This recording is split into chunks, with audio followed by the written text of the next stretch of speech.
Bonjour Amélia. Bonjour Ruth, bonjour. Bonjour Nyasha. Amélia, comment allez-vous ce matin? Très bien, et vous? Excellent. What are we talking about in the world Est-ce of qu'on va business? nous parler ce matin? So we're looking at the state of Africa's economic growth. Nous examinons l'état de la croissance économique de l'Afrique selon un rapport publié par l'Union africaine plus tôt cette semaine.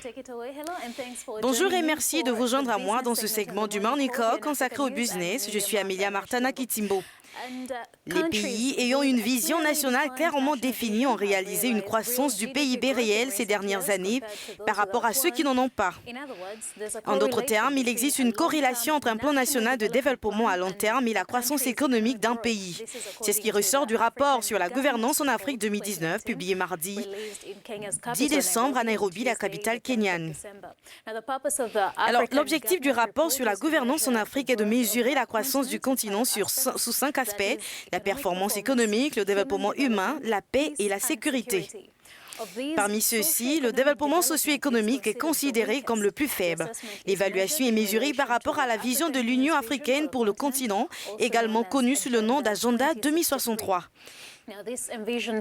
Cette vision prévoit une croissance économique durable et inclusive portée par les Africains, en particulier les jeunes et les femmes. Le rapport note que 46 des 54 pays africains ont des visions nationales à long terme clairement définies, tandis que les 8 autres sont en conflit ou se remettent d'un conflit. Voici une ventilation de la performance selon les régions. Les barres jaunes sur les graphiques à l'écran indiquent les niveaux de croissance économique.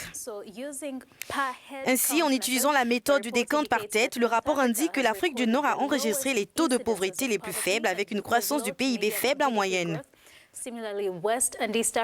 De même, l'Afrique de l'Ouest et de l'Est ont enregistré une croissance du PIB faible en moyenne avec des chiffres de réduction de la pauvreté similaires.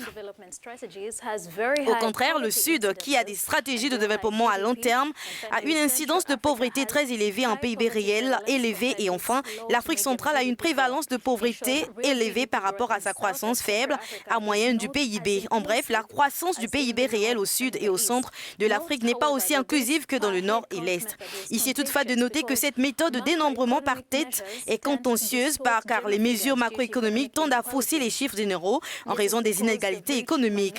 C'est parce que la minorité riche a beaucoup plus que la majorité pauvre, un point souligné dans cet article rédigé en août par un professeur de l'Université américaine du Caire en Égypte.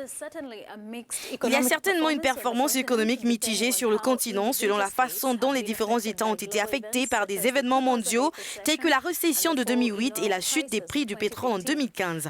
Le rapport a également examiné le rôle des 8 blocs économiques régionaux du continent, notant que le chevauchement des adhésions bloque la main de l'Union africaine.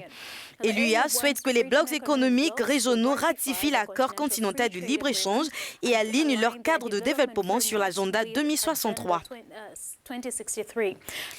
Alors, ces communautés économiques sont considérées comme des éléments constitutifs d'une communauté économique africaine autonome et de la réalisation du traité d'Abuja de 1991. L'un des objectifs de l'agenda 2063 de l'UA pour la paix et la prospérité est de faire taire les armes à feu d'ici 2020. Aujourd'hui, nous sommes à 2 semaines de 2020 et les armes à feu continuent à retentir sur le continent. En fait, lors du sommet de Sochi en octobre, certains politiciens africains comme le président de la République centrafricaine, Faustin Archange Touadéra, ont demandé plus de munitions à la Russie. Alors, Nyasha et Ruth, si vous deviez prendre la température, comment un médecin traitant, comment diriez-vous de l'état du continent? Est-ce l'Afrique que nous voulons, l'Afrique que vous voulez? We're getting there, but we're not quite there yet. The guns are cracking, you said, and we want Africa without guns, without corruption. Les armes retentissent de gauche à droite, mais nous voulons l'Afrique libre, sans armes. C'est là où nous mettons fin à notre chronique business ce matin sur Africa News.